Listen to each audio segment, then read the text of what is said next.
Welcome to the Anecdote. Yeah, so a young guy just told me the other day that he enjoys weight training, but he has had so much adversity and stress in his life that he sometimes gets discouraged, and then he stays home and does not weight train anymore, and it just seems to get worse. Um, he wants to know why this is and what can he do to ameliorate these effects. Okay, let me explain it to you like this.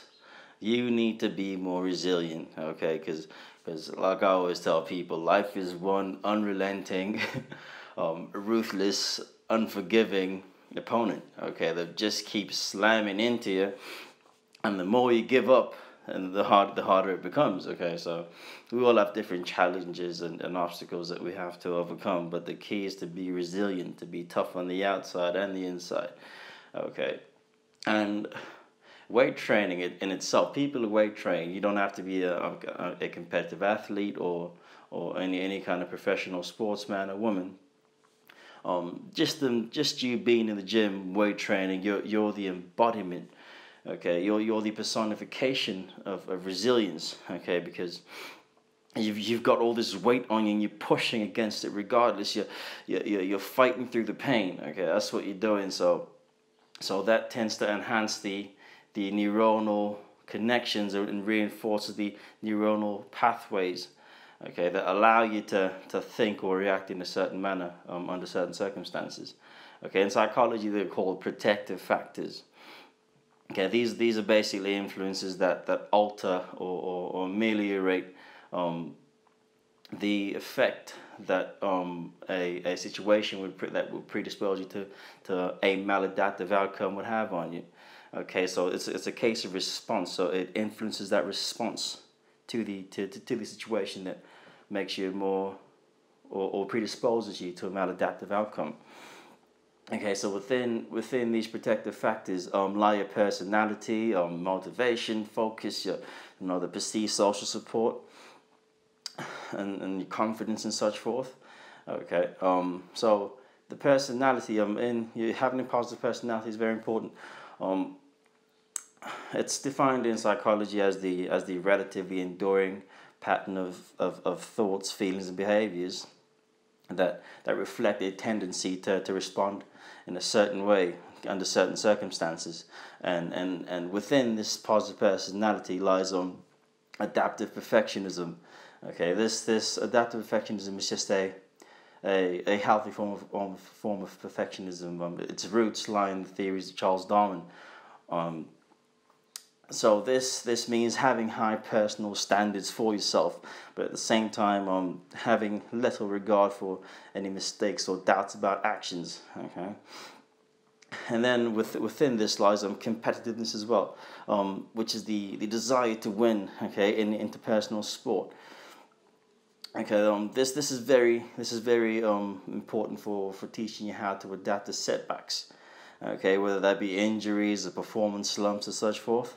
Okay, the reason why I'm mentioning all this is because the way what you do in the gym, and as I mentioned, that with it being the embodiment or the personification of your character, this tends to trickle down to all the other facets of your lifestyle.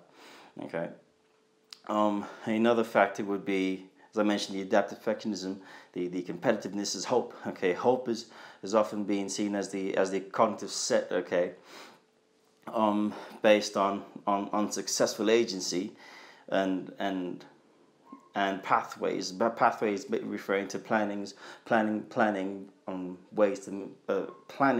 ways to achieve certain things, or like I said, the successful agency, which refers to that goal-minded, that goal-setting determination, that goal-achieving mindset. Okay, so hope is just as important too. Okay, and then proactivity,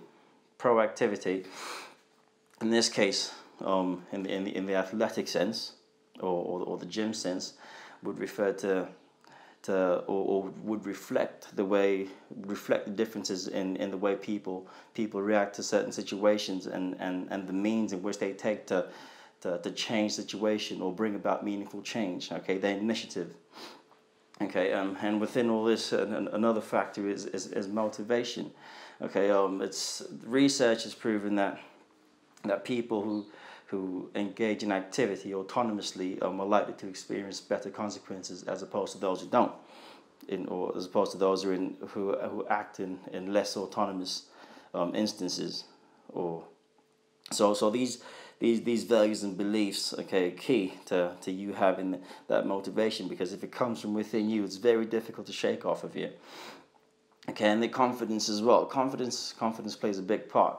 Okay, let me use a boxing analogy because I'm a fan of the sport and I'm an enthusiast. I'm trying to understand it this way. We've often seen guys like Muhammad Ali and Floyd Mayweather, the greats in boxing, overcome huge setbacks. They might be losing within the first 11 rounds, and then boom, come up with an amazing performance in the 12th, or just find ways to turn that situation around. So that confidence in you, knowing that, listen, I can do this, helps you overcome these setbacks.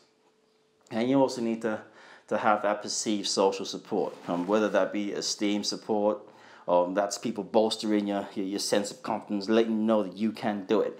The emotional support, just having people being there, showing their love and care for you. Your informational support, where that would be people giving you advice and guidance and giving you information as to the best routes and alternative routes. Or it could be tangible support, that being the concrete instrumental support that you might receive from those around you. Okay, so the point I'm making here with all this information I'm giving you it centers around finding that vehicle for that neuronal connection. Okay, finding ways to allow you to respond in a certain way to adversity. Okay, and let this trickle down to all the other facets in your life. Okay, so for this week, that's my antidote for the anecdote. I'm Absalom. See you next time.